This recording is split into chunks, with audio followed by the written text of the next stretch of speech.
Cinema തിയേറ്ററിൽ പോകണം. സ്മോക്കിങ്ങിന്റെ add അവിടെ എപ്പോഴും വരുന്നുണ്ട്. എന്താ നമ്മുടെ റിയാക്ഷൻ? അതൊരു ചടങ്ങ് പോലെ ആയി മാറും. ഗവൺമെന്റിന്റെ സൈഡിൽ നിന്ന് ചെയ്യാൻ പറ്റുന്നതാണ് അവര് ചെയ്യണേ. ഇതന്നെയാണ് ഒരു പാരന്റിനും ചെയ്യാൻ പറ്റുക.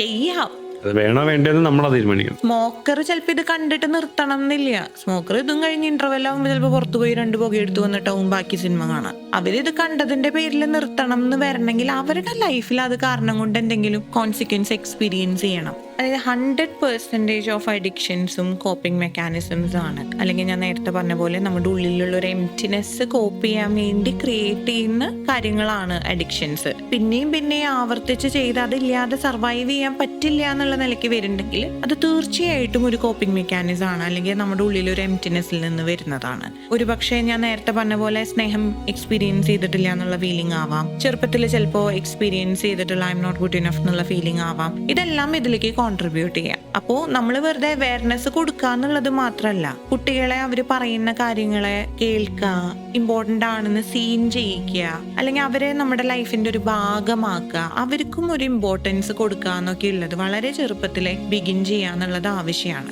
ഇതുകൊണ്ട് 100% കുട്ടികളും അഡിക്ഷനിൽ നിന്ന് പ്രിവെന്റ് ചെയ്യാൻ പറ്റുമെന്ന് ചോദിച്ചാൽ ഐ ഡോണ്ട് നോ.